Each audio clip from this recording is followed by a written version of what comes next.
inquiétez-vous pas, vous n'êtes pas déplacés pour rien. On va vous parler de politique, on va vous parler du livre surtout.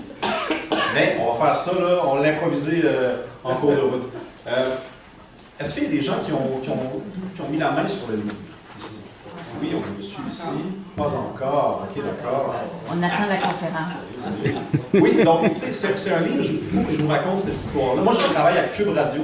Je suis chroniqueur chez Sophie Durocher tous les jours. Et évidemment, je connais Gilles Proulx de réputation. Là, il y a un an, je l'ai jamais encore rencontré. Je le transporte en 2023. Et il me vient l'idée, moi j'ai toujours des résolutions quand je commence mon année. C'est important pour moi de m'améliorer comme personne. Donc, au début de l'année, je me dis, il faut absolument cette année, 2023, que je rencontre des gens qui ont marqué le milieu de la communication au Québec, le milieu des médias. Et là, je commence à me faire une liste. Et évidemment, tout naturellement, le nom de Gilles Proulx s'inscrit sur cette liste-là. Donc, je décide d'entrer en contact avec M. Proulx. Sauf que M. Proulx n'est pas sur Facebook. M. Proulx n'est pas sur Instagram, moi non plus d'ailleurs. M. Proulx est difficile à contacter, mais je réussis, parce que je suis quelqu'un de débrouillard et j'ai de la volonté, à entrer en contact avec lui. Et on décide d'aller déjeuner comme ça dans son patelin. Vous allez voir le livre, il y a quelques éléments biographiques. On confronte en fait on compare nos deux parcours. Lui, c'est un homme de Verdun. Donc, c'est un quartier à Montréal, ouvrier, mais quand même un quartier où il y a une importante communauté anglophone. Moi, je viens de Notre-Dame-de-Grâce, c'est la même chose. Donc, on a eu certaines similarités quand on a commencé à discuter ensemble. Mais donc, le projet d'un livre est venu assez rapidement parce qu'on pratique le même métier, mais on a 54 ans de différence. Et modestement, là, je vous le dis modestement, je m'inspire de l'œuvre de M. Proulx, de son style surtout, et je suis sensible aux choses qui disparaissent dans la vie. Hein, j'ai dit ça la dernière fois qu'on a fait un lancement à Montréal, et je me suis rattrapé tout de suite parce que M. Proulx n'est pas en train de disparaître. C'est pas ce que j'essaie de dire. Mais, on va être honnête, je l'espère ce soir, tous ensemble, la parole libre, le franc-parler, la parole sans compromis, la parole sans détour, la parole sans se poser mille et une questions avant de se dire je le dis-tu, je le dis-tu pas, c'est en train de disparaître. Moi, je le sais parce que j'ai de la pression, non pas de mes patrons, mais une pression sociale quand je prépare une chronique. On me dit, t'es sûr, tu veux t'en aller là? Je dis, ben oui, absolument, qui va le faire sinon? Puis c'est non seulement en train de disparaître, mais je pense, et je le pensais jusqu'à temps qu'il me le confirme, et là, maintenant qu'il le confirme, je sais que j'ai raison, c'est plus difficile aujourd'hui de dire ce qu'on pense. On marche, on se déplace en terrain miné. Il y a toutes sortes de thématiques qui allaient de soi, qui relevaient vraiment de la banalité avant. Parler de sexualité, parler de langue française. C'était tellement possible de le faire sans passer pour coupable, sans passer pour moi. Mais là, est-ce que tu as pensé aux autres? Je parle de nous. Là. On peut-tu faire ça 5 minutes? On peut-tu faire ça 5 minutes? C'est compliqué. Et je voulais m'asseoir avec M. Proulx, je voulais essayer de comprendre si c'était original à mon époque, quels avaient été les défis d'un homme qui a commencé sa carrière dans les années 60, à peu près à mon âge, finalement. Et de ces 25 heures-là de discussion dans une taverne dans le quartier que j'habite à Montréal, à Schlager-Maisonneuve, a émané un livre absolument fascinant, je le pense. Un livre dans lequel on parle évidemment de l'histoire du Québec, parce que c'est la passion commune qu'on a ensemble. On aime les femmes aussi, je pense. Hein? Ça aussi, c'est une passion commune. On parle des femmes également dans le livre. Mais on parle d'histoire, on parle d'actualité, on parle surtout, et c'est pour ça qu'il faut absolument acheter le livre, on parle du destin du Québec. Parce que M. Proulx, qui va lui-même défendre, j'imagine, ses propres propos dans quelques instants, c'est quelqu'un que je classerais parmi au moins les pessimistes, si ce n'est pas les tragiques, quand même. M. Proulx n'a pas l'impression que les dernières années démontrent qu'on est capable de faire grand-chose de nous. Mais moi, je l'ai travaillé au corps. Hein. C'est quelqu'un qui aime la boxe. Donc, je l'ai emmené dans les câbles et je pense avoir été capable de vous faire cracher quelque chose au bout de certains coups dans vos côtes. Un petit peu d'espoir quand même. Moi, il y a des gens qui disent que je suis un optimiste naïf, donc un imbécile heureux. Mais moi, si ce n'est que par orgueil, c'est évident qu'à 30 ans, je ne vais pas renoncer à cette lutte-là. Je sais qu'elle m'habite, qu'elle définit ma vie, qu'elle définit, qu'elle justifie tous les réveils dans ma semaine. À chaque jour que je me réveille, c'est pour ça, c'est pour me battre pour le Québec français, me battre pour le pays.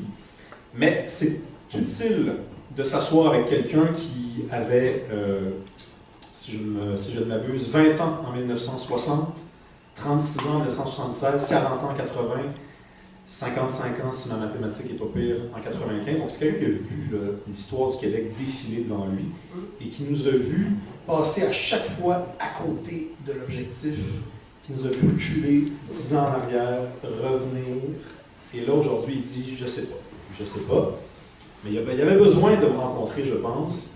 Parce que moi, en fait, ça ne repose pas seulement, je le répète, ça ne repose pas seulement sur un optimisme qui serait naïf, sur, je sais pas, un caractère d'imbécile heureux. On a une passion commune pour l'histoire. Et moi, je pense que dans l'histoire du Québec persistent les ingrédients d'une réussite. Ça dépend que de nous, évidemment. Ça dépend des jeunes. Il m'arrive de faire des conférences puis de constater à chaque fois qu'il manque de jeunes. La dernière fois, c'était la dernière belle fin de semaine. On m'a dit oui, mais bon, ils sont à la piscine. Ça, c'est pas une bonne excuse. Il faut toujours être là quand on parle d'indépendance, à si peu de temps d'un troisième référendum. Évidemment, ça ne s'adresse pas à vous, ça s'adresse plus aux jeunes de 18-19 ans. C'est à eux qu'il va falloir qu'on parle, il va falloir secouer vivement. Mais donc, c'est un très beau livre, je pense, et je pense qu'on parle de tout là-dedans. On parle, je vous l'ai dit, du destin. On n'a pas une vision qui est la même, ça s'affronte, mais quand il y a de l'amour, il y a de l'espoir. Et les deux, on aime le Québec profondément.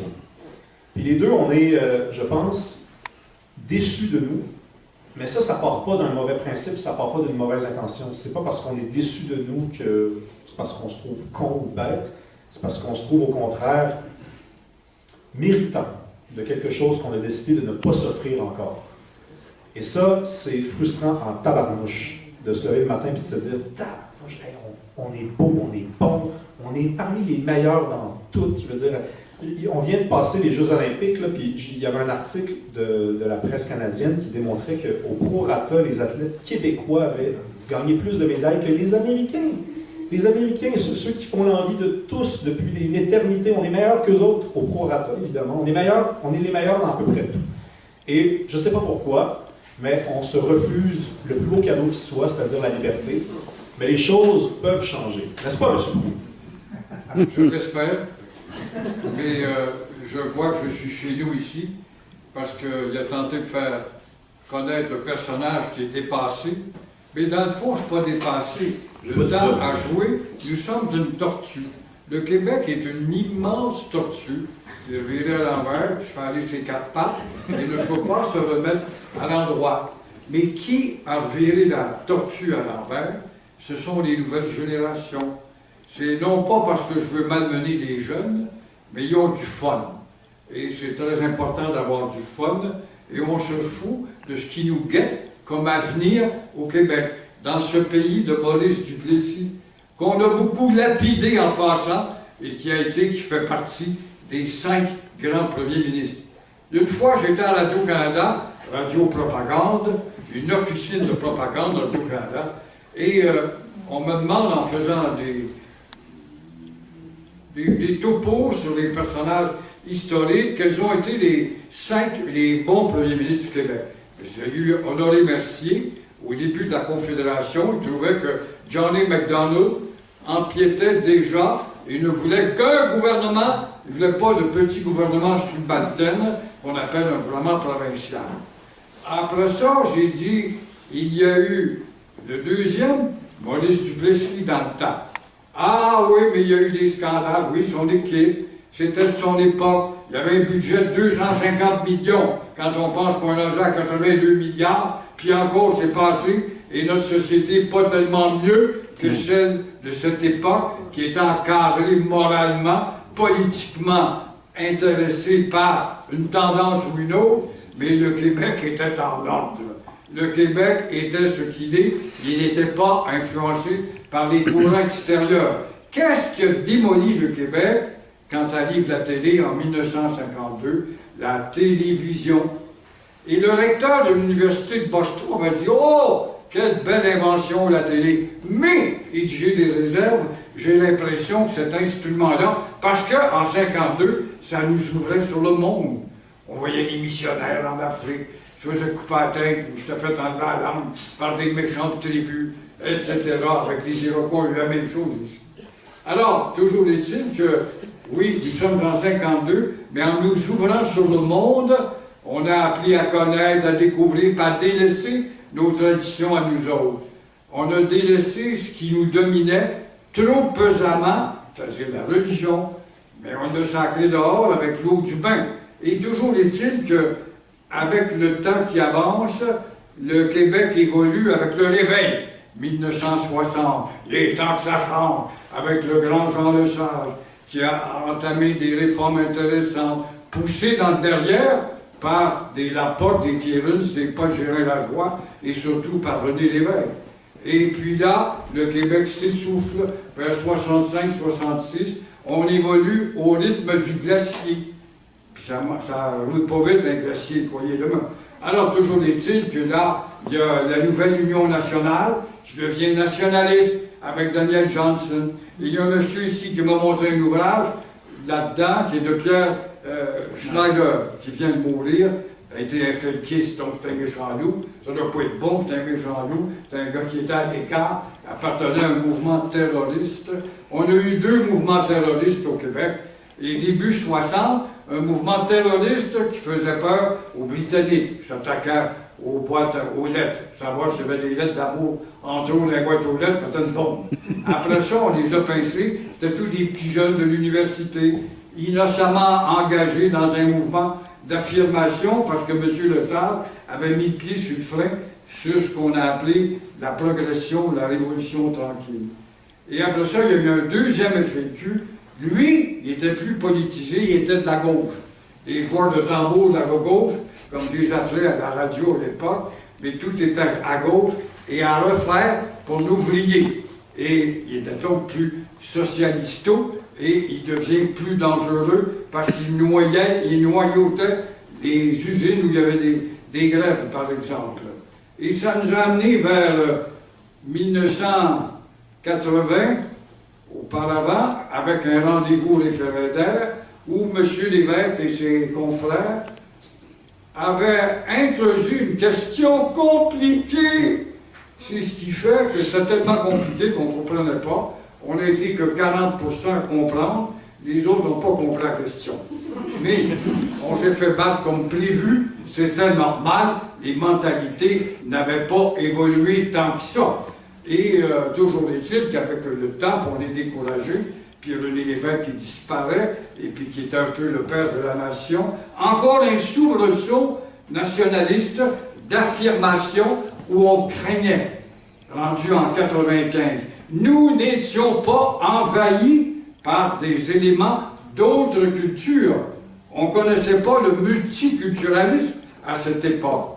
On connaissait les nationalistes, le Québec, les Anglais de temps à autre, on se tapait sur la gueule, mais ça n'allait pas plus loin que ça, parce qu'on ne voulait pas s'affirmer. Et s'affirmer, c'est l'assurance. Et l'assurance pour un boxeur, c'est 50% de sa victoire. Même si tu ne te battras pas, le seul fait que tu as d'assurance, à le regarder dans les yeux, puis toi, tu ne me fais pas peur, il a déjà 50% de sa victoire. Nous n'en avions pas. Par travers tout ça, il y a eu la crise amérindienne, où le Québec est devenu un immense, durant la crise amérindienne, un immense Holiday Inn. Qu'est-ce qu'Holiday Inn vient faire là-dedans? C'est que Holiday Inn avait un slogan à cette époque, je m'en servais beaucoup, à tel point où Robert Bourassa m'avait appris pour savoir comment ça revirait la crise amérindienne. Robert, qui m'appelle, me demande des conseils. J'étais très flatté quand même. C'est un grand bonhomme, Robert fait partie des 5 grands. Pourquoi? Il a été peureux. Mais il nous a augmenté la souveraineté énergétique. Et parlant du Holiday Inn, le Québec est un immense Holiday Inn, mes chers amis. Comment ça? Le slogan au Holiday Inn, ça c'était durant la crise amérindienne, qui finissait pas. Alors le slogan chez Holiday Inn, c'est la surprise chez Holiday Inn, c'est qu'il n'y a pas de surprise. Alors le Québec était devenu un Holiday Inn, comme vous le voyez. par la suite le deuxième rendez-vous, où là, l'enthousiasme était bien. On avait déjà, politiquement parlant, évolué, collectivement parlant, et on s'est fait battre avec des trucages, et bien de la tricherie sous la table. Rien que le Canadien Pacifique qui va remplir ses avions pour on t'aime Québec, pour on t'amène ici, puis on t'adore Québec, puis là même vous aimez ça autant. Et aujourd'hui, je cherche encore la lettre d'amour dans son application, et ça ne vient pas. Alors, est-ce que ça a fait peur au Canada? Ça a fait peur le temps du dépouillement du vote. Le lendemain, on n'avait plus peur. Mais je ne comprends pas. J'avais dit à M. Parizeau, comment ça se fait que vous êtes allé démissionner? Je ne veux pas être un premier ministre d'une province. Il avait raison. Mais la province, ça ne va pas régler son sort. À quoi, 50, 60 000 votes. Avec 49,4, on ne démissionne pas. On s'appelle un chef d'État, Jacques Parizeau. Jamais la démocratie. On est en démocratie. Je comprends très bien. Et je n'accepte pas ce résultat-là. Alors j'invite, c'était à lui de perpétuer la crise constitutionnelle. Il y a 40-50 000 votes à peu près. Puis tu dis, je baisse le rideau, la démocratie s'est exprimée, c'est réglé. Mais non! Alors, si les fédéralistes ont gagné, j'invite les fédéralistes progressistes. Il y avait Denis Hardy à l'époque, qui était venu même à l'Assemblée du oui, puis il était pour le Parti libéral. Puis il avait dit, je vais voter oui parce que le Québec se fait ratisser. Puis Jean-Paul Lallier, qui était un libéral, ministre des Communications, qui a changé de bord par le temps parce qu'il disait que le statu quo d'Ottawa ne nous faisait pas avancer comme on le souhaite avec deux peuples fondateurs. Puis il y en avait d'autres, puis Léon Dion, le père de Dion, qui va devenir un personnage abject sous le Parti libéral. Alors, et combien d'autres libéraux, fédéralistes, réformistes. Alors, je vous invite à vous joindre à moi et nous maintenons la crise constitutionnelle à 60 000 votes. Le Québec devrait mériter, à peu de moins, un statut particulier, cher à Lesage dans le temps, cher à ceux qui voulaient changer les choses sans casser la bagnole. Alors, on a oublié de le faire. Et je l'incluais donc avec Parizeau dans le rang des grands. Et puis maintenant, est-ce qu'on a des politiciens qui peuvent nous permettre d'avoir de l'espoir au pouvoir? Je parle de ceux qui ont les guides du pouvoir. On a un dénommé Legault, qui est devenu une guimauve. J'ai succulent manger une guimauve, mais ça te gère mal. Je pense bien encore une fois, il est en train d'établir l'image d'un Québec qui aime piétiner, d'un Québec qui aime danser, d'un Québec qui danse les danses en rond. Et on reste en rond, puis on aime bien ça, le rond. Et l'autre poêle est en train de chauffer sur notre derrière. Et puis, on est rendu à une jonction où le choix va faire que nous allons disparaître, nous louisianiser, ou encore de nous mettre de l'air dans les poumons et réaffirmer notre Québec, parce qu'on a 400 ans d'histoire, baptême. On a 400 ans d'histoire avec des hommes qui se sont et des femmes qui se sont battus pour qu'on garde une distinction culturelle, un enracinement. Et Trois-Rivières est une des villes importantes, hein, avec le Sieur, et puis avec Jacques Cartier, et puis avec Champlain, qui est le fondateur du pays en réalité. Et là, on est rendu dans une ère où plus rien n'avance et on a une clientèle qui pousse derrière nous. Ah, ben avec les jeunes, il faut voir que les jeunes vont changer. C'était vrai dans votre temps, quand vous n'aviez pas des têtes blanches, moi aussi. Hein? On était des jeunes, c'est cervelés.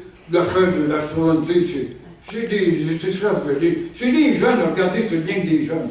Aujourd'hui, c'est rien que des têtes blanches. Puis les jeunes ne sont pas là. Les jeunes jouent de la guitare.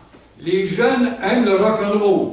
Les jeunes aiment beaucoup l'anglicisation parce qu'on est mondial, nous autres. On est ouvert et on accepte tout ce qui peut nous ouvrir le cœur à leur égard. Et leur égard se dit, maudit, c'est beau le Québec, le Canada, mais qu'est-ce que c'est cette vieille nation-là qui traîne dans le décor encore des têtes blanches? Nous sommes devenus des gens de trop. dans le paysage québécois. Et on ne s'en aperçoit pas. Ça, c'est le début d'une demi-assimilation. Nous sommes de trop pour les milliers, et Trudeau en a fait rentrer 1 million depuis qu'il est là. Ben, Trudeau devient donc... Alors, des millions, 1 million par année. 1 million au Québec. Alors, ne vous demandez pas pourquoi c'est à Montréal. Montréal n'est plus une ville montréalaise, deuxième ville française au monde. On a perdu ça. Ça, c'est des souvenirs pour nous autres. Alors, toujours est-il que je disais qu'on est rendu au bout du rouleau et il nous reste encore une petite chance de rien du tout pour un changement et c'est ce que nous verrons au dernier coup. Parce qu'on a espoir à un grand bonhomme qui dégage et transpire l'assurance, qui est Paul Saint-Pierre Plamondon. Il va peut-être parler aux jeunes. Il est jeune, beau garçon, il est distingué.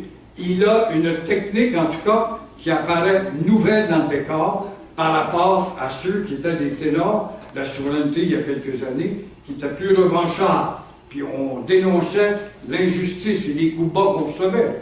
Mais là, on n'est plus en état de bagarre, on est en état de pédagogie, de persuasion et de changement, peut-être, parce que les sondages disent que Paul Saint-Pierre est en avance.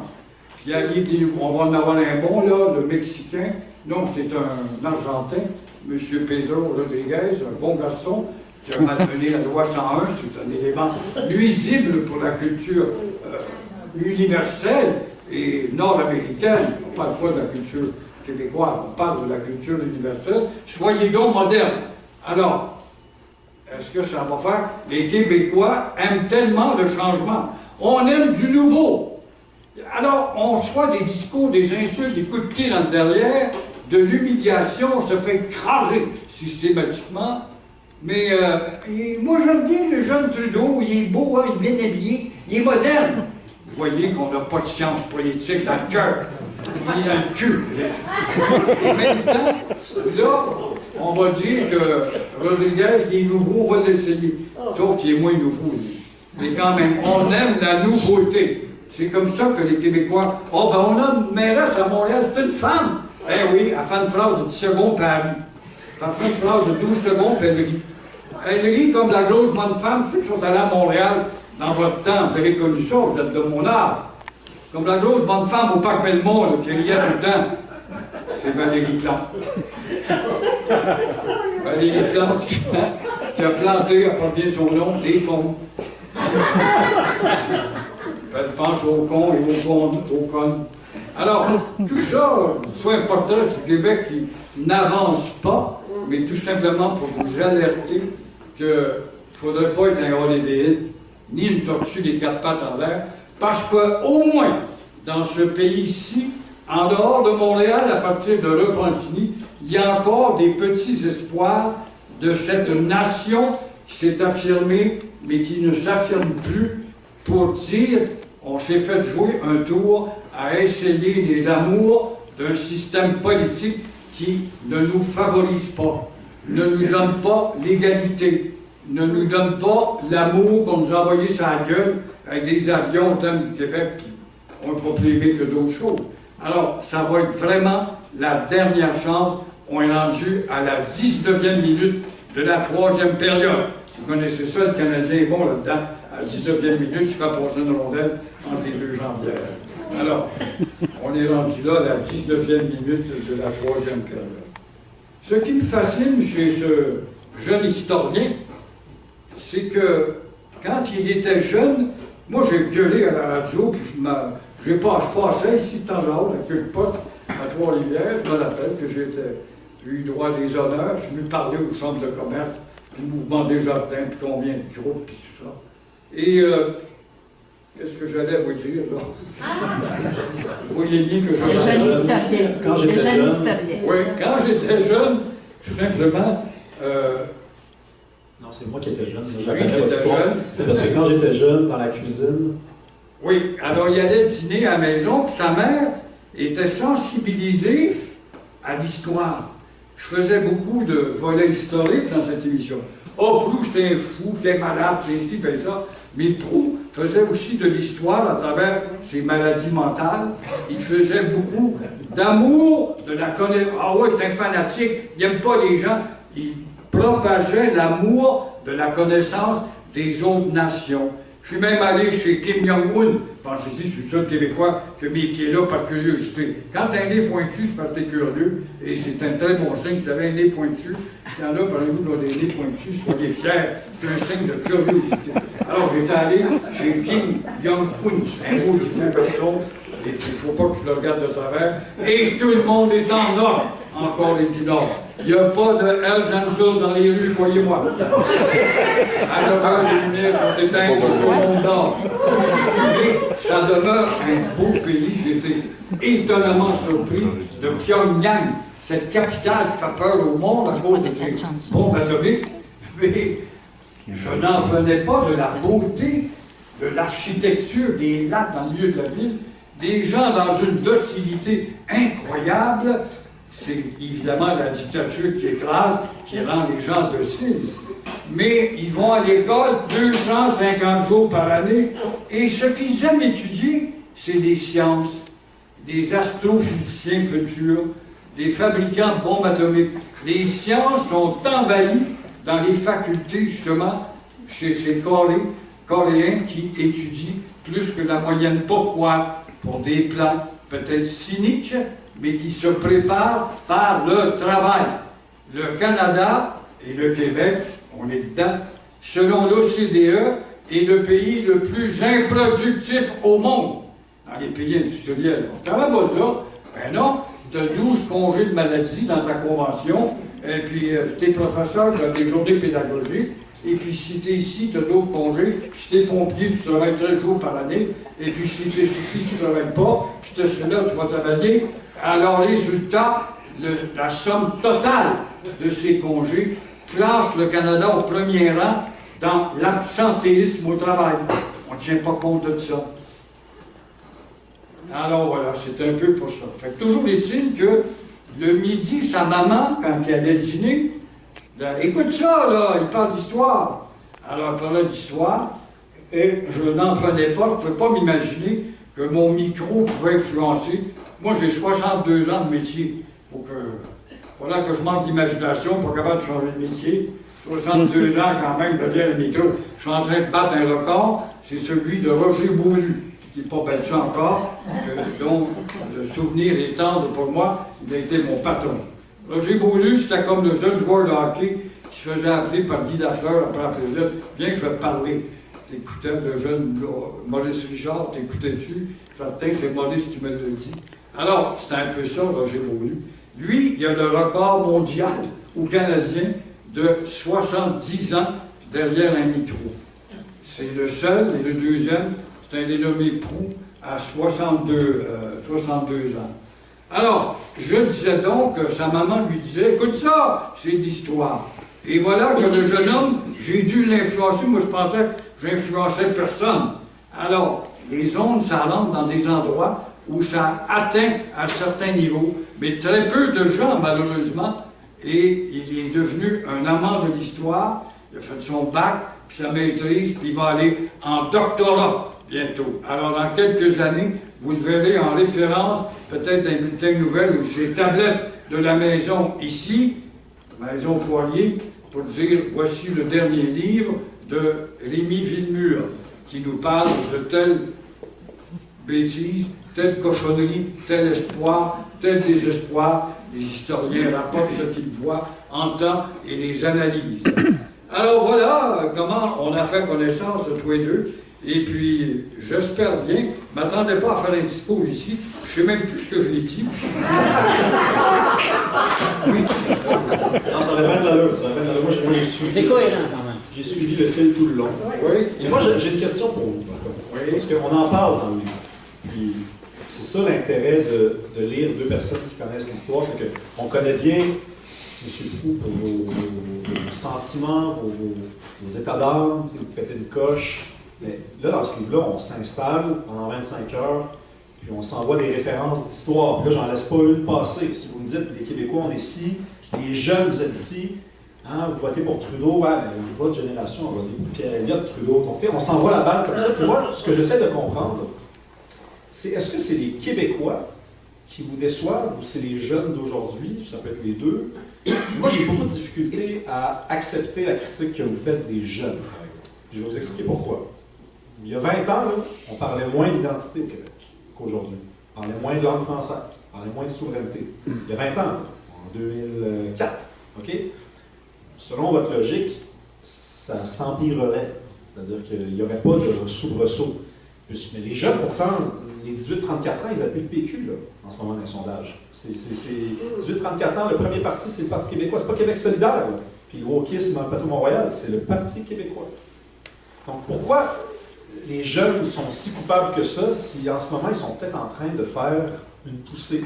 Ils sont peut-être pas là ce soir. Je l'ai dit tantôt, je suis le premier critique, là. Je les trouve pas assez présents. Mais je vous trouve dur envers les jeunes. Vous avez peut-être un argument. Je l'ai dit tout à l'heure, nous tous qui étions jeunes, nous étions les têtes folles du temps. Alors les têtes folles s'intéressaient, lisaient, contestaient, descendaient dans la rue. C'est des têtes folles, disait-on. Mais nous étions à l'enseigne de l'affranchissement du Québec. Les mêmes jeunes aujourd'hui, si beaux soient-ils, sont adonnés, font de la gymnastique. La belle fille, elle court à 5 heures le matin. C'est-tu beau? Elle pense à sa santé? Non. Elle pense à son corps pour tout simplement obnubiler le nono de l'autre bord de la rue qui l'a sauté. Alors, les jeunes ont été envahis par les éclairs de l'américanisation. La preuve, c'est que, ici, notre jeunesse, il n'y a pas un chanteur québécois ou français qui est capable de remplir le forum maintenant. Je parle de chanteur. Il n'y a pas un jeune Québécois qui va descendre dans la rue pour dire « On parle beaucoup de la langue. Moi, je descends dans la rue. Suivez-moi. Les gars, on est en train de mourir. On est en train de se faire envahir. Puis regardez les régions sociales à Montréal. On est revenu aux années 50. J'aurais pas 30 personnes derrière moi. » Alors, donc, l'américanisation a gagné ces jeunes. Et on met ça sous le couvert de la mondialisation. On est membre de la francophonie. Y a-t-il un pays plus anglicisé que Paris, que la France, que Paris? C'est épouvantable de s'apercevoir qu'on n'est plus en France. La France est belle, avec ses bâtisses qui nous parlent d'histoire, ses merveilles architecturales, mais à entendre la jeunesse française, par conséquent, la jeunesse québécoise et toutes les jeunesses de toutes les nations ou à peu près, sauf, c'est bizarre, les Irlandais. Est-ce que c'est dû à une morale religieuse? L'Église catholique est encore assez lourde, merci, mais est-ce que c'est pas dû plutôt par la transmission de la connaissance, l'histoire de leur pays? Les Israéliens, à qui, des fois, j'aimerais ça qu'il y ait une claque sur la gueule par les temps qui courent, puis avec Netanyahu qui se fout éperdument de Washington. Trouvez-moi donc un chef d'État qui se fout éperdument de Washington, à part lui. Il serait vite puni, hein? Alors qu'il dit que vous m'avez dit de ne pas faire ça, mais je vais le faire pareil. Mais il faut reconnaître chez les Israéliens, c'est la plus vieille nation de la Terre. 2500 ans d'existence. Je parle de nations constituées. Il y en a eu des nations, les Hyknos, puis combien d'autres on pourrait nommer, qui sont disparus, qui ont fondu, comme la nôtre risque de l'être. Mais eux sont encore là, avec le titre de plus vieille nation sur la Terre, 2500 ans. Pourquoi? Parce que l'histoire est importante. La culture historique a tellement été négligée par le ministère de l'Éducation du Québec, puis on n'enseigne plus. Et là, on enseigne, oui, on a ramené l'histoire au Québec. Oui. Alors, comment ça se fait? Bien, ça commence en 1867. 1867, l'année de la Confédération. On appelle ça de l'histoire, mais 1867, c'est pas la conséquence de 1837. Qu'est-ce qui s'est passé? Je sais pas. Il s'est passé le Papineau, les Patriotes, puis 1791, le premier Parlement qui n'a aucun pouvoir, sauf de légiférer pour ramasser le papier dans la rue. Ça se limitait à peu près à ça. Et mettre de l'huile, des lampadaires. Fait que voyez-vous, on a négligé l'histoire avec le ministère de l'Éducation et le PQ, si fin soit-il, Madame Marois, je lui ai dit, qu'est-ce que vous attendez pour amener l'histoire? Ah oui, c'est vrai, on est là-dessus, là. Après ça, il y en a eu un autre ministre d'Éducation qui était rendu au bloc, puis là, il est rendu, je ne sais plus où, il est à Québec. Comment il s'appelait ce grand? On ne s'en souvient même pas, il n'a pas marqué le Québec. Mais 1000 fois, je me suis fait dire, oui, on se penche là-dessus pour l'histoire. Oui, mais on ne sait pas comment, maintenant, il est rentré des Haïtiens, il est rentré des Russes, il est rentré des ci, des ça. Eh oui, il est rentré bien du monde. Ça nous amène à des restrictions, à nous imposer des cultures limitées. On n'a plus le droit d'utiliser la lettre N, par exemple. Pensez pas qu'il ne faut pas être malade mental, que nos élites n'embarquent là-dedans. Ne prononcez pas la lettre N en référence aux Noirs ou aux Nègres n'ont pas le droit. Et puis là, c'est le mot sauvage. Plus le droit. Mais tu as le droit d'acheter une traîne sauvage, par exemple. Ça va être correct. Alors, voyez-vous, c'est rendu de l'aberration où les wokistes ont noyauté les nouvelles mentalités à Radio-Canada, en l'occurrence, et au petit gouvernement du Québec, gouvernement de subalterne du Québec, qui n'est pas plus fonceur qu'il ne devrait l'être. Legault, c'est un bien bon garçon. Il sait parler aux matins. Il m'avait amené dîner une fois. Moi, je le défendais dans ma chronique Journal de Montréal. Puis là, le patron, il dit, non, Blou, et tu montes de la CAQ? Mais non. Mais je défendais Legault à l'époque dans l'opposition parce qu'il disait des choses entre les deux. La souveraineté ou le statu quo libéral. Puis il y avait des réformes pour tout. Il était intéressant. Il m'avait invité, sa secrétaire m'appelle, M. Brou, M. Legault aimerait vous m'amener dîner d'un beau restaurant à Outremont, ma chère. Et là, je lui ai parlé de renforcer la loi 101 au centre d'ici, ça n'a pas de bon sens. Ça lui a passé par-dessus les oreilles. Non, nous autres, on compte plutôt franciser les immigrants. On leur donne des cours aux immigrants, ça les paye, puis des fois, ils quittent avant le temps, puis ils n'apprennent pas, ou ils ont appris 2-3 jours, mais ils ont surtout appris aïe, parce qu'ils travaillent pour un magasin ou des têtes carrées qui viennent, et puis ils sont dans une usine du West Island, qui est l'Ontario. Alors, vous voyez qu'on s'en va vers, non pas un cul-de-sac, mais vers un delta où notre ado se laisse pousser par des courants d'eau, puis va nous amener dans la chute. Hormis, et ça, vous l'avez prouvé aux dernières élections, malgré que Legault, bon, soit une demi-mesure, il a quand même balayé le Québec francophone, hein, à partir de Repentigny, puis aller jusqu'à la péninsule.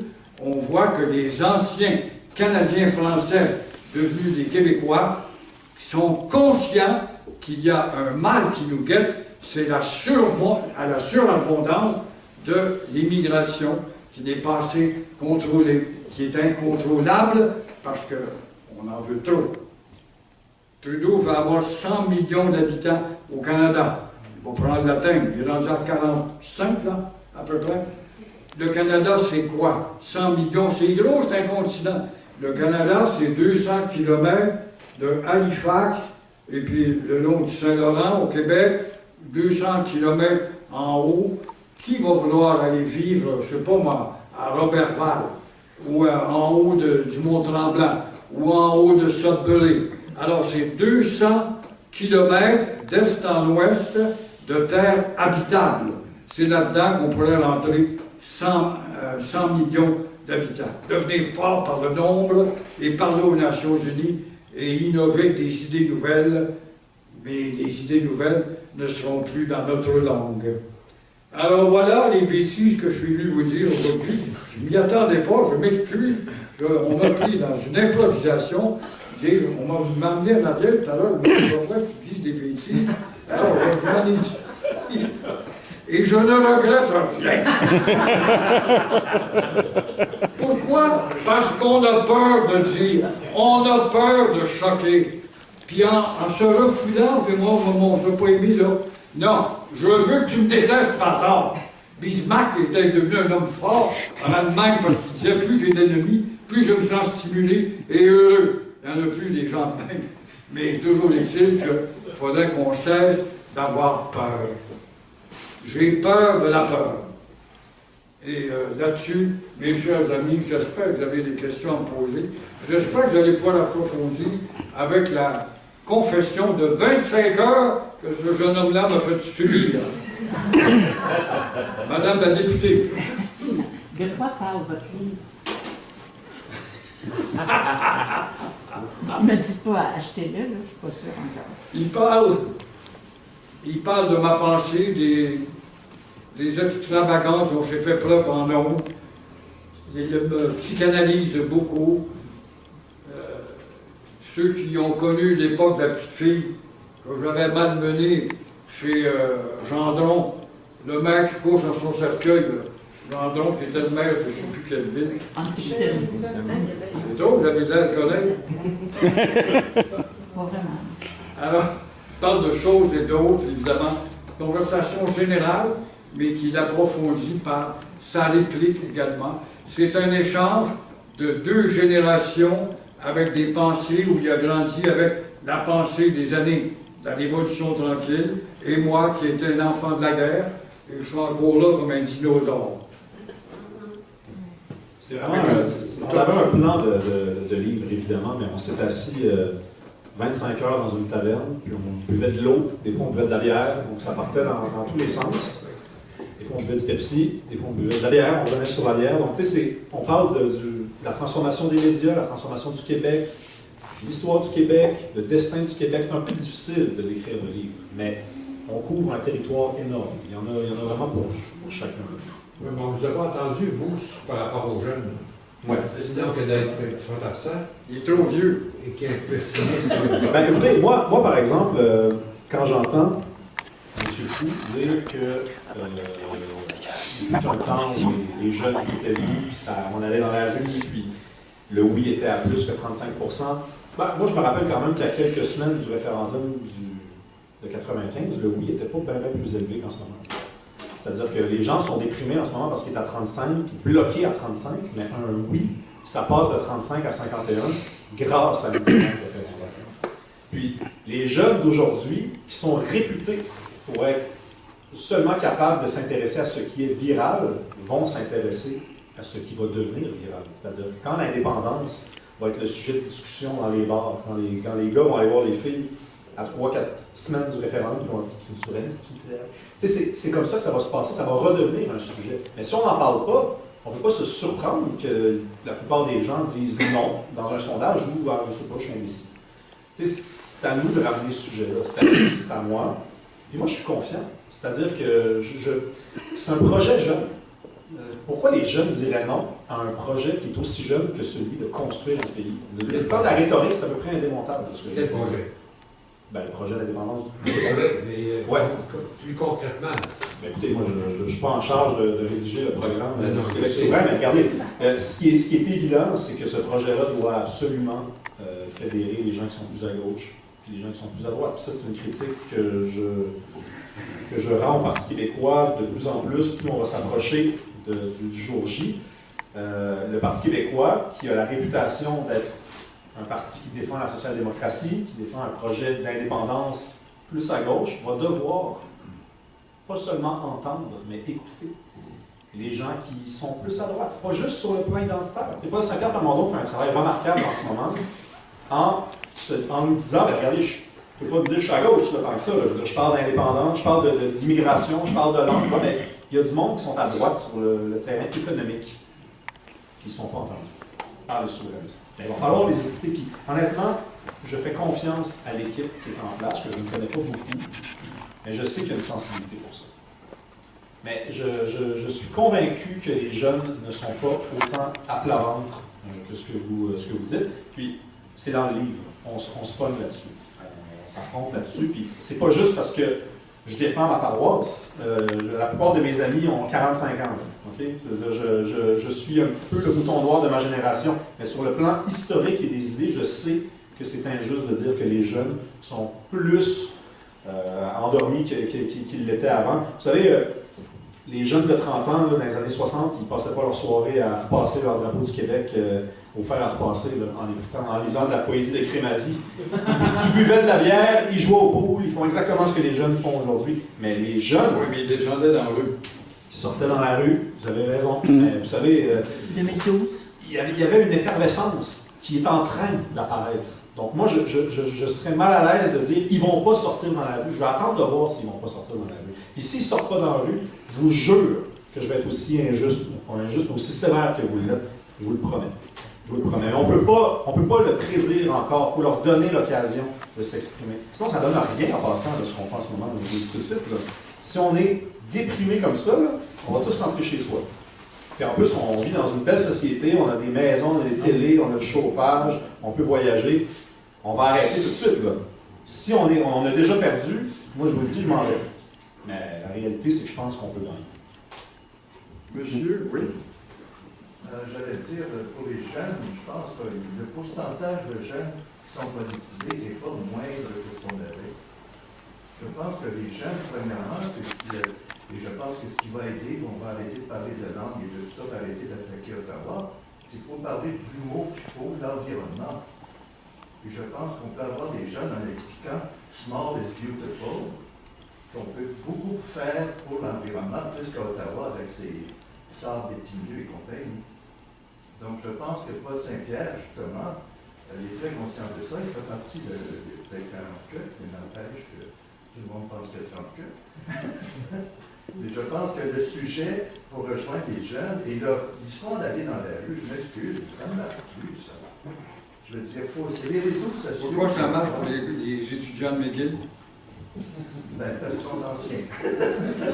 Non, mais je veux dire, les réseaux sociaux chez les jeunes. Je m'excuse, mais les jeunes parlent beaucoup mieux qu'on parlait. C'est bien beau comme des... Oui, on voit ça à la télé, par la radio, vous avez raison. Ben non, On l'a appelé par rapport des ponts. non, je m'excuse, je suis pas d'accord. Mais vous avez un bon point, monsieur, sur la question des réseaux sociaux. Oui. Puis c'est vrai que c'est étrange d'inclure ça dans un raisonnement politique après ma barre. On se dit, voyons, mais il faut le faire. C'est-à-dire que le prochain référendum va être le premier avec les réseaux sociaux.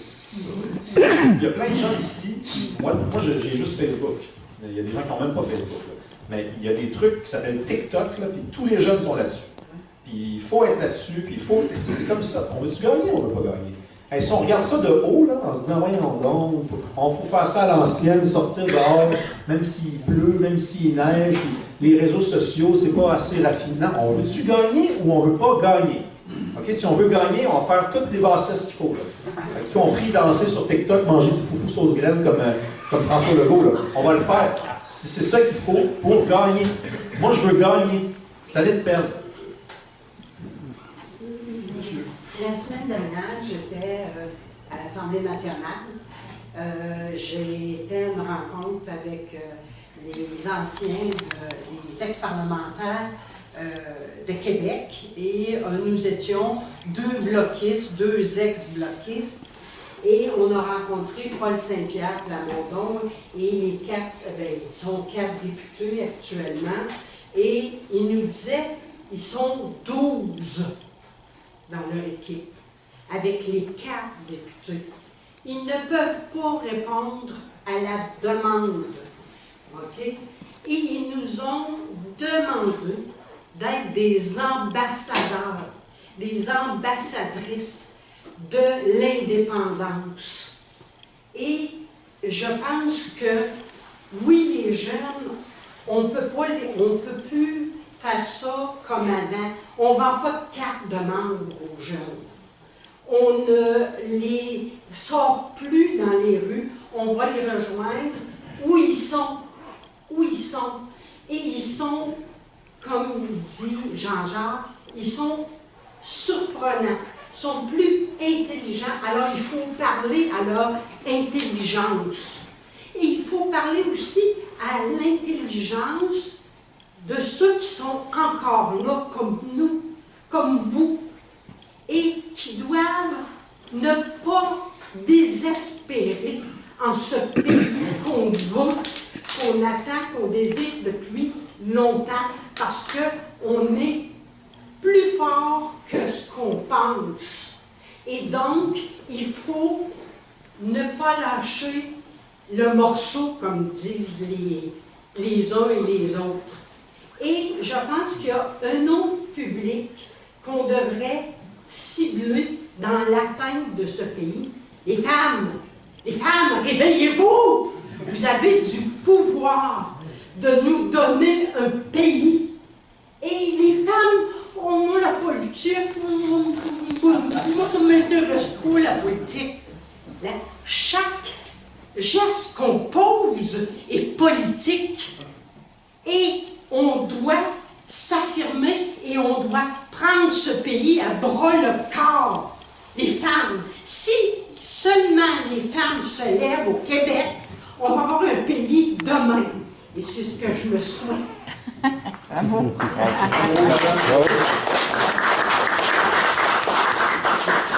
C'est souhaitable ce que vous dites, mais je rappelle que le nouveau Québec que vous souhaitez et que je souhaite, c'est nous autres, à partir de Repentigny, juste pour qu'on fasse ça. Tout le reste, là, c'est l'Ontario actuellement. Ça, c'est 2 millions de votes. Comment gagner? Je reviens à l'éveil des jeunes. En 1960, notre révolution tranquille. Il est temps que ça change. Alors là, tout d'un coup, on a eu une piqûre de recyclage. On a introduit le mot recyclage dans notre vocabulaire. On a bondé l'Université de Montréal jusqu'à 10 heures le soir, des cours 6 jours par semaine. L'Université de Laval, l'Université de Sherbrooke, on est en 60. On doit être encore à des taux semblables. Où est le résultat concret de l'amélioration générale des nouveaux jeunes qui ont étudié jusqu'à des 10 heures le soir, pacté des universités par dizaines de milliers, alors qu'avant ça, on n'étudiait pas, on était dans l'agriculture. Comment ça se fait que ça ne paraît pas? Comment ça se fait que le Devoir ne vend pas plus de copies qu'il en vendait en 1960? Comment se fait-il que la presse, son slogan « Journal voué à la défense des Canadiens français », qui est rendu une officine de propagande, a diminué le Québec? Alors, je vous dis bonne chance. On a encore l'espoir. C'est la masse de voteurs qui sont ici, et encore une fois, de Repentigny au bout du Québec. Oui.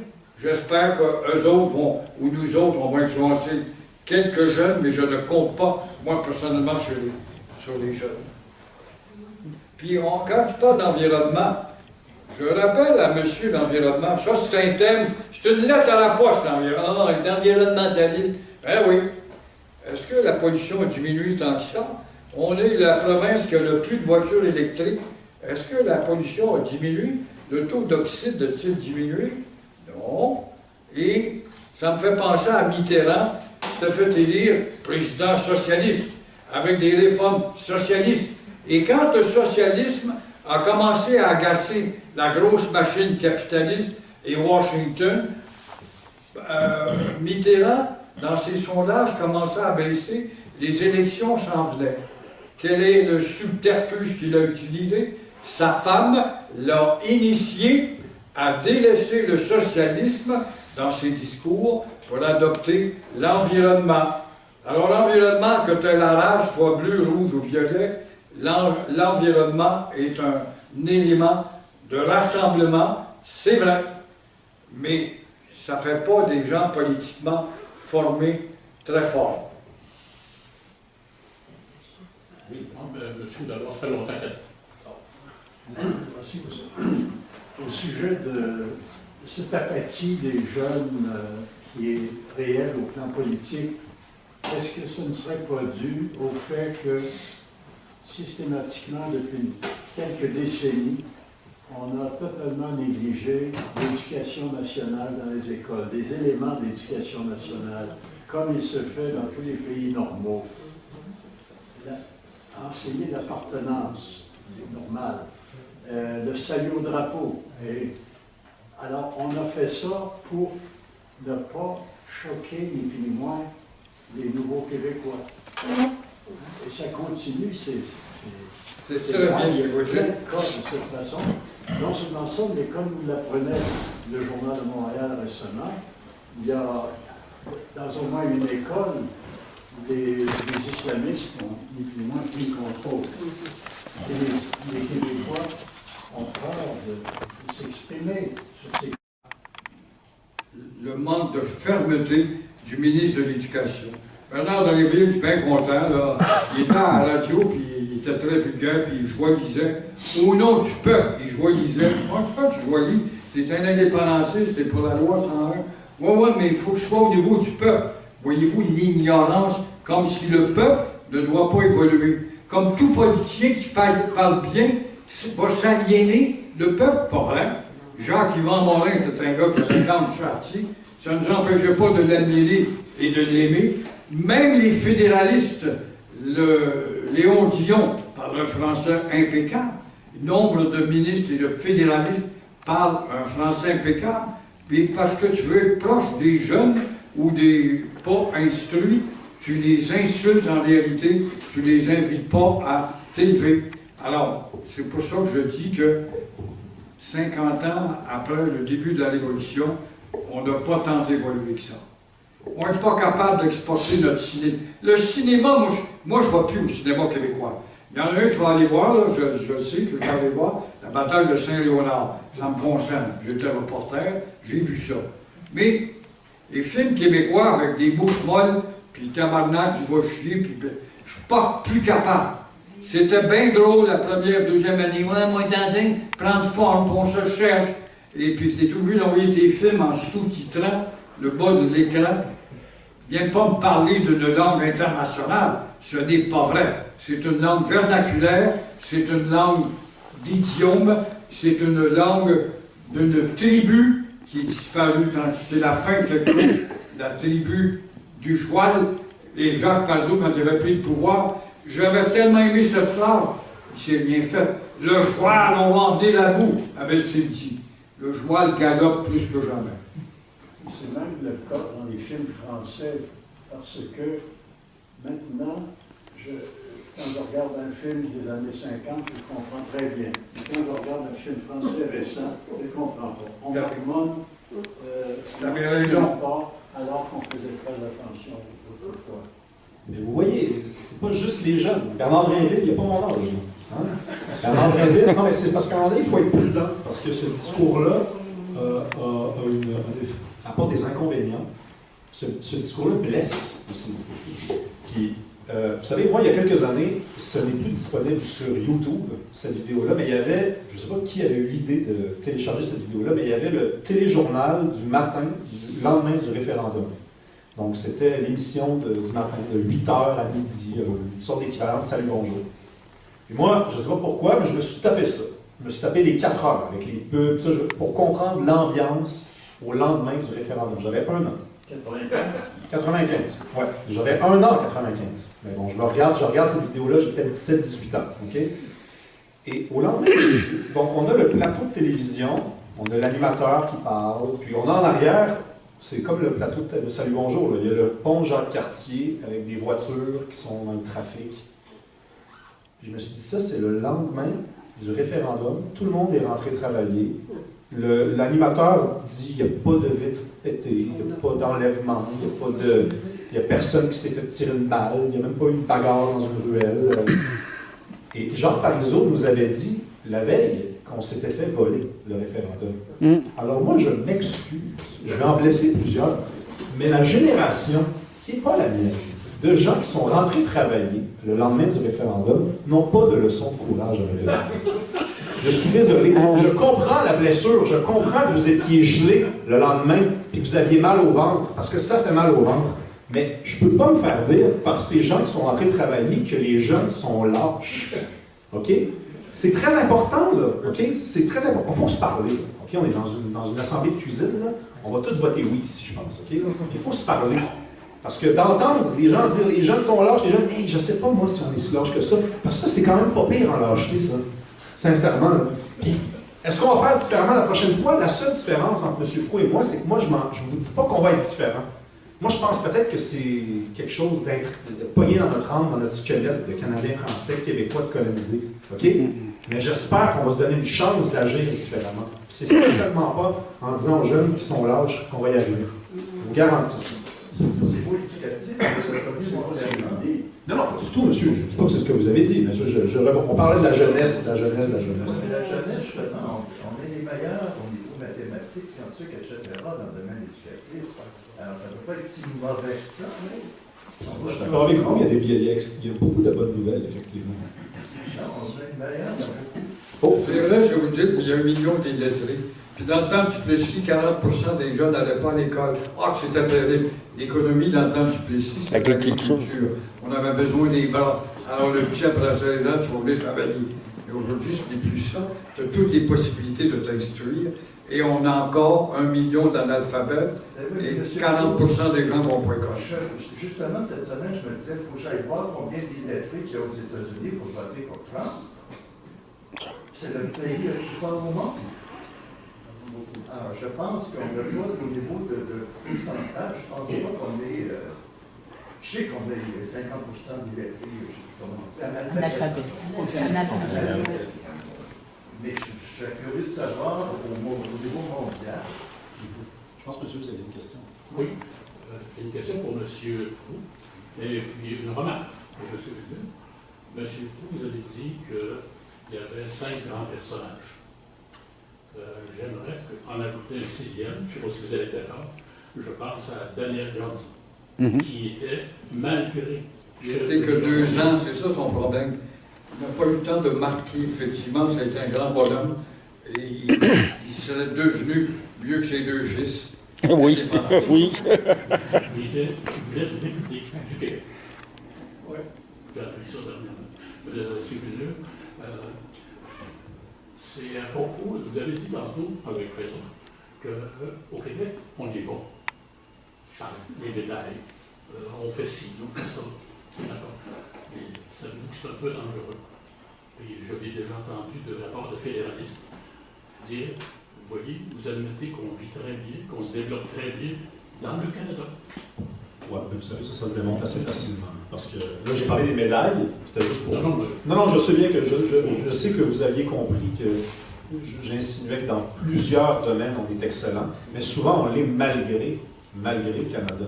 Vous savez, on va rester dans le domaine du sport, là, je veux dire, c'est pas vrai que les francophones sont privilégiés ou en tout cas qu'ils sont bien traités par les équipes nationales. C'est pas vrai qu'ils sont encouragés à aller de l'avant. C'est faux, en fait, de prétendre ça. Donc, si on réussit à s'illustrer, c'est malgré une pression souvent qui s'installe. Puis ça, c'est juste les sports. Je peux parler des sciences, je peux parler de la littérature aussi. C'est rendu que nos écrivains, pour qu'ils percent en France, il faut absolument qu'ils crachent sur le Québec. Hein, je regarde Kev Lambert, là, qui s'appelait Kevin, il s'appelle Kev maintenant. Bon, Kev Lambert, il est connu en France depuis que le Saguenay-Lac-Saint-Jean est la terre des colonisateurs, puis que Maria Chapdelaine n'a pas existé, puis bon, vous savez, donc ça c'est le Canada, là, puis son multiculturalisme, puis son idéologie, hein, de faire en sorte qu'on se sente coupable de tout, qui met ça de l'avant. Et quand on réussit quand même à s'illustrer, quand il y en a un là-dedans qui se faufile, parce que, bon, Kev Lambert, c'est un mauvais exemple en réalité, mais quand il y en a un qui réussit à se faufiler au travers de ça, mais c'est un exploit. Et on les accomplit, ces exploits-là.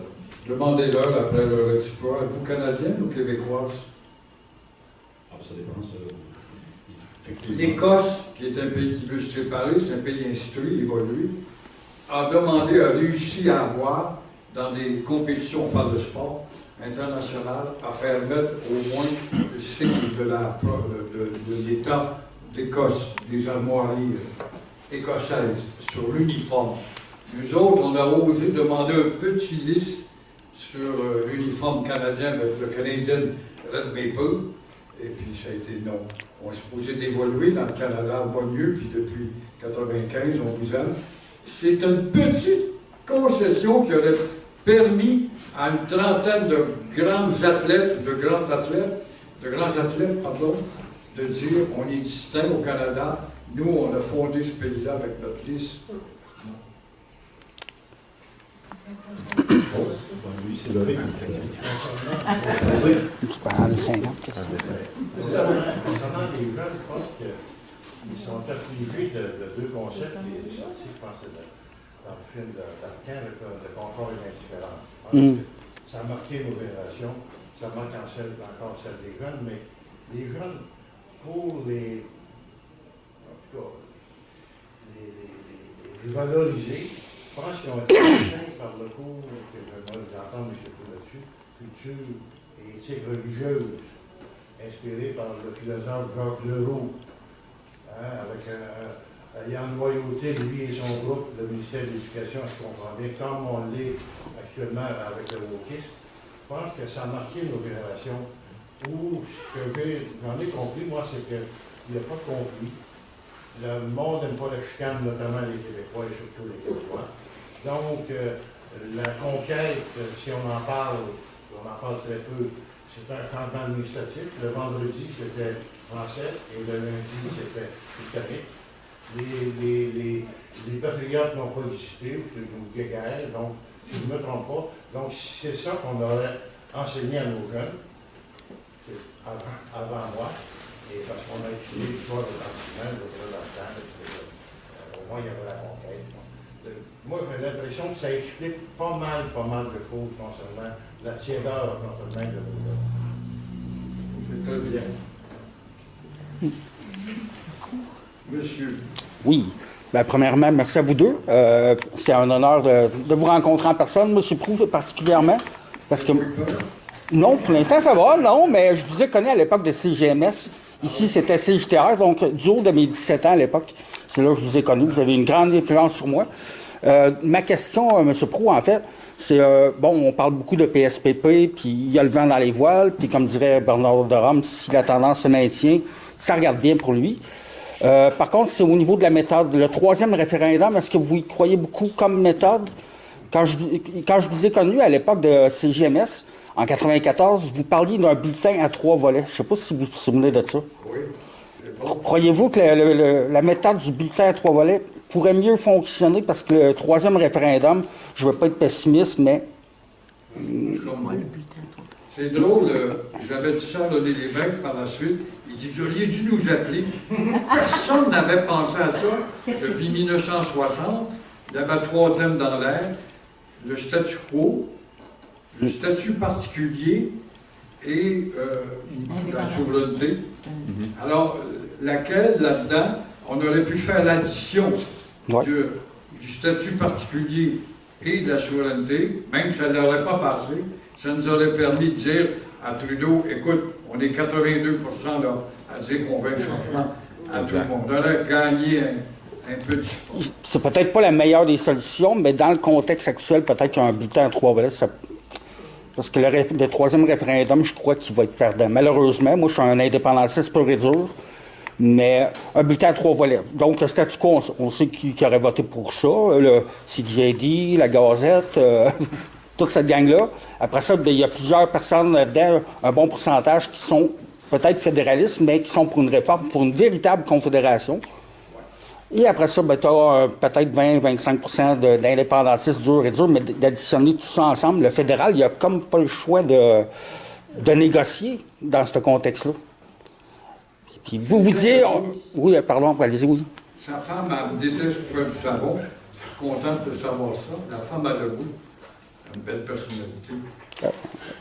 Ah, votre nièce, je vous aime pas trop non plus, je pense. Monsieur Legault, vous êtes pour l'affirmation nationale. Daniel Johnson, pareil, l'affirmation nationale. On a affirmé le Québec. On m'a même posé un jeu pour l'affirmer. Monsieur Legault, référez-vous à Jean Lesage, et là, vous allez neutraliser les libéraux qui vous guettent comme des tigres pour vous démolir. Comme Jean Lesage le disait, c'est vrai que Jean Lesage, de 60 à 62 de l'État du Québec, à titre de premier ministre de l'État du Québec, c'est l'État du Québec. Il vous laisse débarrasser du mot « province », qui est un mot colonial laid, acheté aux poubelles. C'était les Romains qui avaient des provinces. Les Gaulois étaient en province, face à César. Alors, il parlait de l'État du Québec, mais il a reculé. Il aurait voulu débarrasser l'expression « province de Québec ». Il a reculé parce que c'était trop tôt pour on n'était pas assez avancé. Legault, actuellement, si tu veux monter 5 points dans tes sondages, Legault, proclame, comme Jean Lesage, tu vas neutraliser les libéraux qui sont là pour te descendre. Donc, oh oui, il parle de Lesage, on est obligé de faire ma boîte dans l'opposition libérale. Et il aurait pu passer ça comme une lettre à la poste. Et on a débarrassé le Québec de l'expression province. Ça aurait été un petit gain. Mario Dumont l'avait suggéré aussi, je crois, à l'époque, avec l'ADQ. Hein? Oui. Oui. Oui, allez-y. les jeunes, il faut les accepter comme ils sont. Ils n'ont pas la même qualité que nous. J'ai remarqué qu'à la Saint-Jean, il y a un spectacle sur les plaines. Ils sont là. Ils sont là au spectacle. Puis, moi, au début, j'étais un peu déçue que le spectacle ne change pas. Tu sais, il y a moins Jules Vigneault, il y a moins toutes ces chansons-là qu'on aimait tant, puis qu'on aimerait réentendre. C'est moins présent, mais il faut accepter ça. Il ne faut pas exiger qu'ils deviennent comme nous. Il faut regarder de quelle façon ils réagissent. Et puis, c'est peut-être pas si négatif que ça. Là. En tout cas, moi, je suis très éveillée. Au début, moi, ça fait quelques années, j'étais sûre que le Saint-Jean, je ne me reconnais pas là-dedans. Mais à un moment donné, je me suis dit, il faut que je sois là du début jusqu'à la fin. Et puis, ils sont là avec leur drapeau, ils sont là dans leurs chansons, puis ça crie. Comme on criait à nos chansons. Et ça va pas comme ça. Que ce soit différent. Ben, c'est là qu'on va rencontrer les gens qui sont de vrais indépendantistes, j'ai envie de dire, et ceux qui le sont par orgueil, par circonstance, parce que de broyer du noir juste pour avoir raison, puis ils n'ont pas forcément raison, mais c'est parce qu'ils vont dire le lendemain le référendum perdant, on avait raison. Ben, ça ne fait pas de vous un indépendantiste. Un indépendantiste, ça trouve des solutions. Si c'est ça qu'il veut, là, gagner, ça trouve des solutions. Donc, les jeunes sont un peu endormis, réveillons-les. Les jeunes écoutent de la musique un peu en anglais. Ouais, regarde, je pense que les gens de votre génération écoutaient les Beatles. Donc, tu sais, c'est... Non, mais c'est vrai, ça, à un moment donné, il faut enlever la poussière sur nos complaintes, puis on se rend compte qu'on se ressemble plus qu'on ne se ressemble pas, les générations. Sans tomber dans un discours qui est naïf, évidemment. Oui, attendez. Monsieur, peut-être pas poser de questions, au fond. Un petit commentaire sur les questions. Sur les jeunes, moi je travaille dans le cégep, donc on doit tous les jours. Souvent, on nous accorde beaucoup de valeurs aux jeunes, dont la valeur de l'environnement. Quand je regarde le stationnement, ben, il est plein. C'est pas dans électrique. Donc, on les inculque beaucoup de valeurs, mais ils sont comme les jeunes d'autres générations. Donc, ils ne sont pas très différents. Sur le bouton de l'environnement, quand on dit la souveraineté pour s'accrocher à l'environnement, on l'a vu dans la dernière élection, Québec solidaire a pesé sur le bouton de l'environnement qui a traîné la taxe orange durant toute la campagne avec les effets que ça a eu pour Québec solidaire. Donc, j'aimerais t'entendre, Rémi, c'est sûr, tu l'as dit, le vote pour Québec solidaire, oui. Les 18-34, les plaques bougent. Pourquoi, selon toi, ils bougent dans la direction du Parti québécois pour tout de suite? Parce que les 18-34 vieillissent, c'est ça qui arrive. Parce que Québec solidaire, c'est un amour de jeunesse. Québec solidaire, c'est ta première blonde, mais finalement, tu te rends compte que ça ne sera pas la femme de ta vie. Mais c'est un peu ça, que moi, quand j'ai découvert la politique, j'étais à gauche, et mon père s'en rappelle. Très à gauche. Et je vieillis, et voilà, aujourd'hui, je suis à droite, je suis à gauche, ça n'existe même plus pour moi, la gauche, je suis à droite, mais mon point est que je vais essayer de demeurer respectueux, mais Québec solidaire offre un programme qui, pour moi, est adolescent. Okay? Ce n'est pas un programme qui fonctionne. Québec solidaire au pouvoir, ce serait dangereux. Okay? Pas parce que ça serait trop à gauche. Je ne parle même pas de gauche et de droite. Ils n'ont pas la réponse à tout. Et ils se sont permis ces dernières années, parce qu'ils savent, au fond, qu'ils seront toujours dans l'opposition, de ne pas répondre à des questions, donc de ne pas travailler les réponses et les raisonnements. Donc, je pense que les jeunes vieillissent et se disent, bon, regarde, je vais demeurer à gauche, mais il y a quand même le PQ au centre, je vais aller vers le PQ. Ou alors il y a des gens qui, parce que ça existe beaucoup ça, des gens qui étaient très à gauche, qui se ramassent à droite. Fait que là, eux autres, ils vont vers la CAQ, par exemple. C'est la partie droite, le Parti conservateur. Dans la dernière année, on a remarqué que les gens qui votaient QS et Parti conservateur se ressemblaient plus qu'on le pensait. C'est étrange quand même. Pour revenir sur l'environnement, il y a une étude qui prouve que les 18-34 ans, c'est la génération de citoyens qui est la moins prête à changer ses comportements et changer sa consommation. Donc, vous avez sans doute un peu raison, monsieur, quand vous nous parlez de l'importance de l'environnement, mais les jeunes, en réalité, peut-être parce qu'ils se rendent compte que ça sert en fait à rien de recycler, ils se disent, regarde, je vais mener ma vie comme mes parents l'ont menée, dans une certaine forme d'insouciance. Moi, je parlais en général, pas juste les jeunes. Non, mais tantôt, vous avez dit que pour intéresser les jeunes à la souveraineté, il fallait leur parler d'environnement. Ça, je suis pas mal sûr que vous avez dit ça.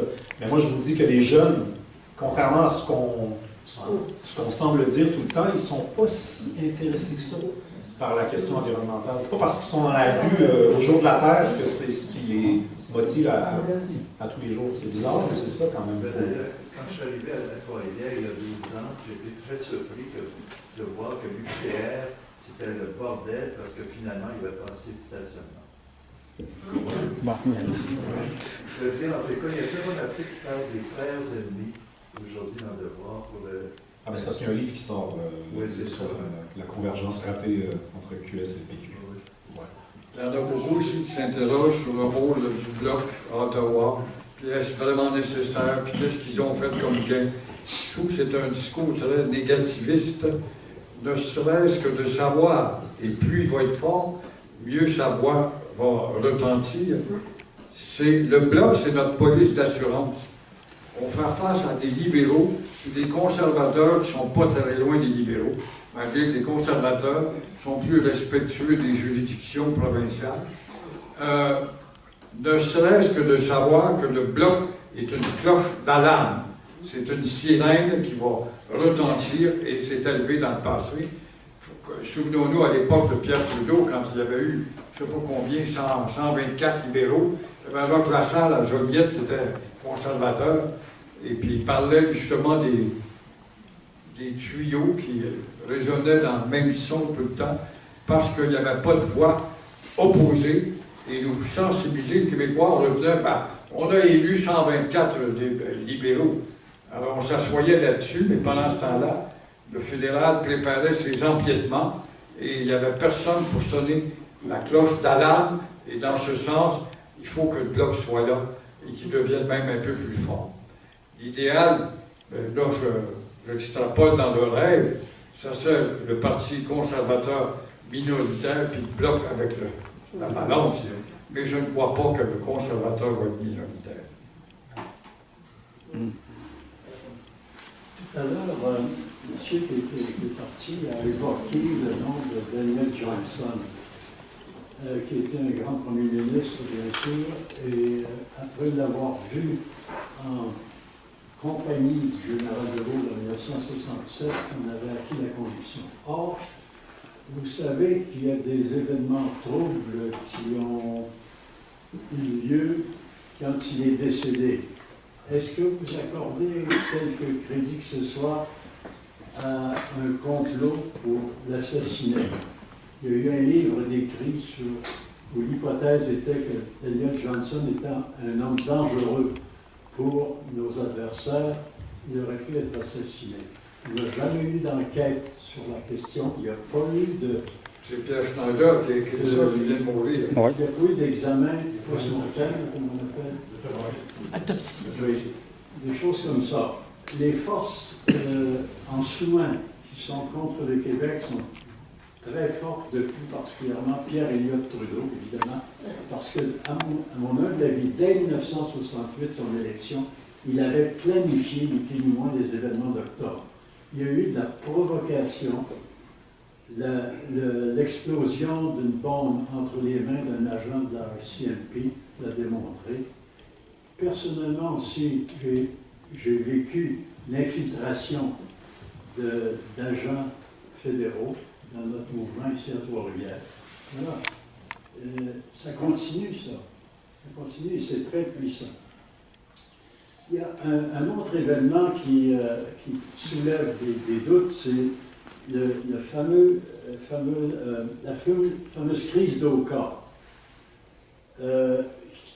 où les Mohawks sont apparus armés comme une division, et ces armes sont disparues très rapidement après. Certains ont même dit que ces armes étaient disparues par des avions qui ont décollé sur des autoroutes sous le contrôle des choses comme ça. Non, il ne faut pas faire. Et il y a une chose que l'histoire de secours Brodant. Il y a une chose que j'ai constaté, moi personnellement, je me souviens d'avoir vu la télévision. Ça, c'est à peu près 30 personnes. Et moi, j'ai été accusé de racisme, puis j'ai été celui qui avait encouragé les Québécois à lapider la voiture de Mohawk qui avait resté sur le pont Mercier pour aller à la salle. Alors, même le ministre Elkart m'a dit qu'il y a du prou derrière ça. Vous devriez voir les bêtises que j'ai eues, les plaintes, conseils de presse, tout ce que vous voulez. Alors que je n'étais même pas en onde, à CGMS, nous étions les titulaires du match des Expos. Et les Expos rentraient en onde à 12h30. Je n'étais pas en onde. Je faisais de midi à 3. Je n'étais pas en onde. Mais on m'a accusé, en tout cas. Tout ça pour vous dire que la crise d'Oka, on a encore manqué de mettre... Je parlais de Duplessis tout à l'heure. Duplessis, on peut y agarocher de la boue. Il était un grand premier ministre. Ne serait-ce qu'il nous a donné un drapeau et un système d'impôt. Ah oui, mais il était anti-syndicaliste. Il avait augmenté les salaires minimum à quelques sous. Mais c'était le même... Puis il a donné nos mines à 1 piastre de la tonne. Alors Jean Lesage... Un cent. Oui, excusez.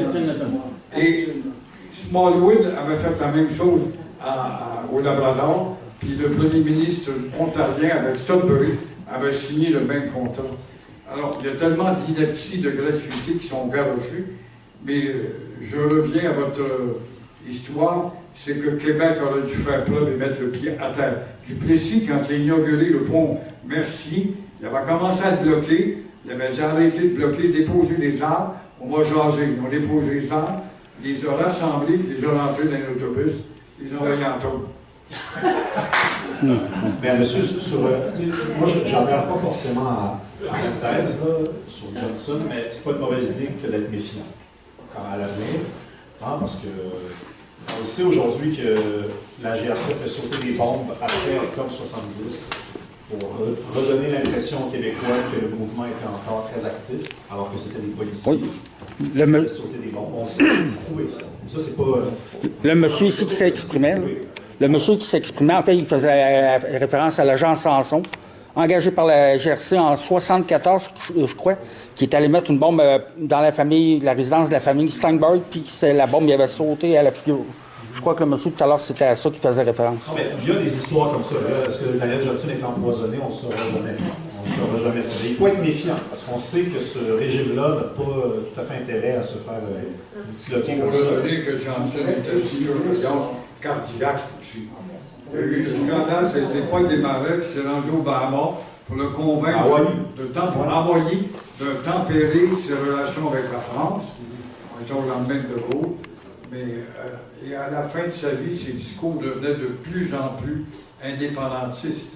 C'était évident d'abord, il était en tête d'un gouvernement minoritaire, il avait lancé un référendum. La moitié de son cabinet aurait démissionné. Encore une fois, les mentalités étaient peureuses. Maintenant, je reviens au livre de monsieur que j'ai lu, là. Et, Pierre Schneider, qui est un gars que j'ai connu, il est décédé ça fait pas longtemps, prétend qu'il y avait une maîtresse qui a couché avec Johnson, puis le lendemain, quand on a découvert que le corps était froid, et on a sorti madame brutalement pour éteindre, évidemment, le fait que c'était scandaleux d'avoir Johnson qui avait une maîtresse. Bravo.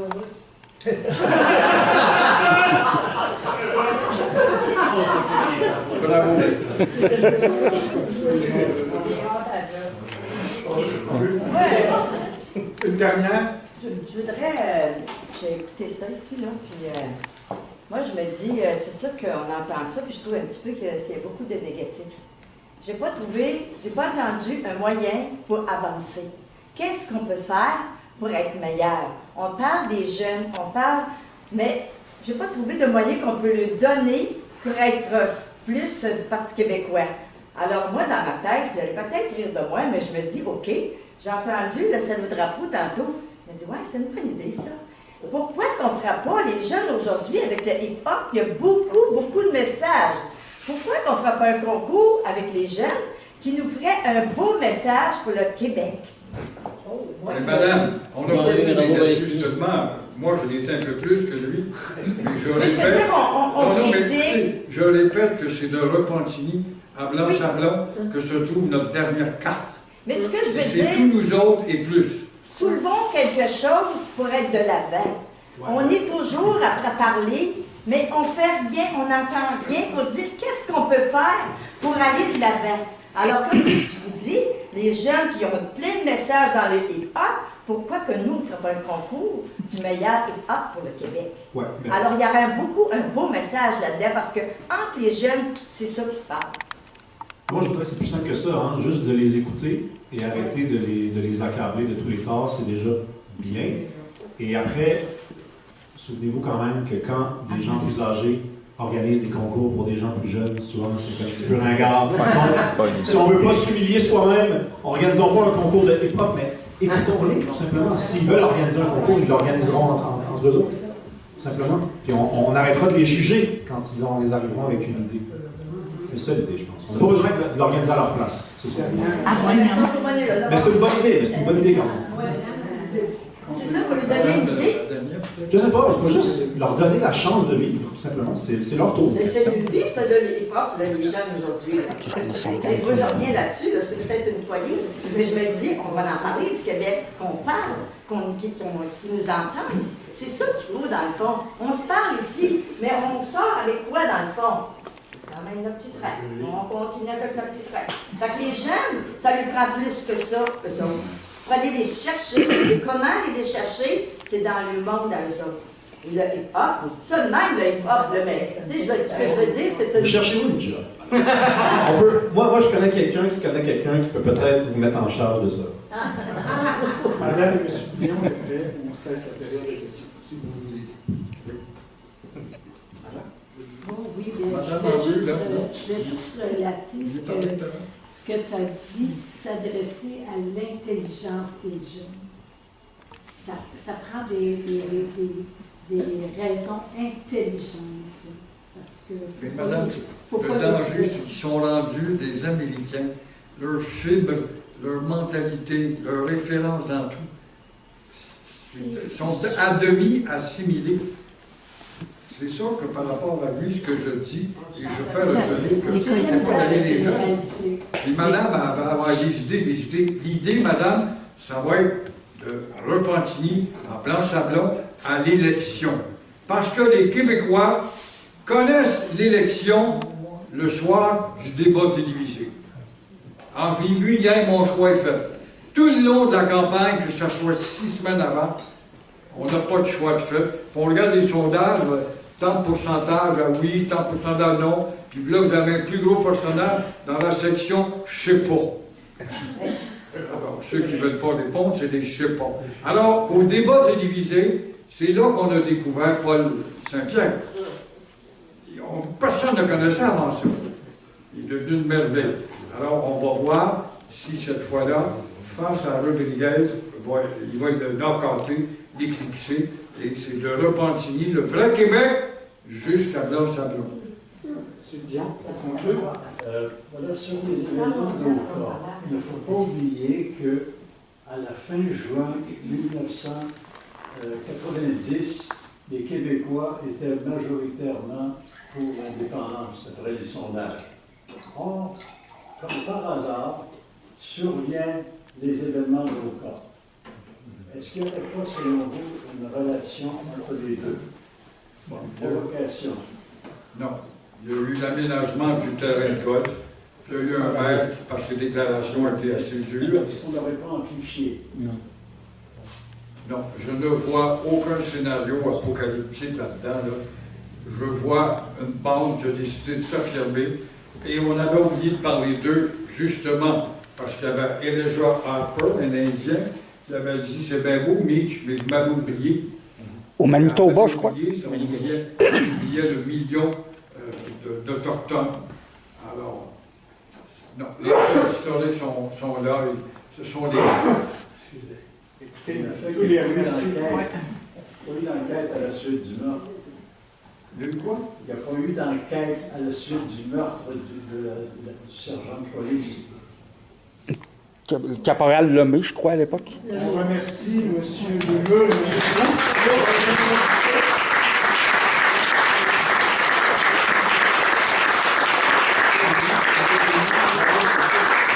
Évidemment, le livre est en vente à la librairie. Soyez assurés, il y en a suffisamment. Les personnes peuvent les dédicacer. Oui, il y a le livre de M. Proulx également. T'as même plus comment prendre en photo? tout ça On disponible. peut regarder ma batterie. On va procéder à un tirage de 2 livres d'ailleurs. Alors, je cède la parole à Alex. Madame. Il est dans l'histoire, évidemment, puis Oui. il était dans la cuisine avec sa mère, puis il écoutait l'émission. Madame se mérite un livre, Madame Marie-André Denis, de chacun avec ma deuxième question, Monsieur Gilles Proulx est la deuxième personnalité à travers le monde à avoir tenu un micro le plus longtemps. Depuis combien d'années le fait-il, monsieur? 62 ans.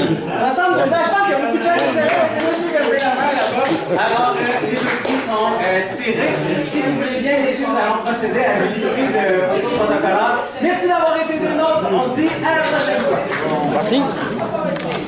C'est bien pour moi. Colle-toi un petit peu, Sylvain, de t'as de l'air.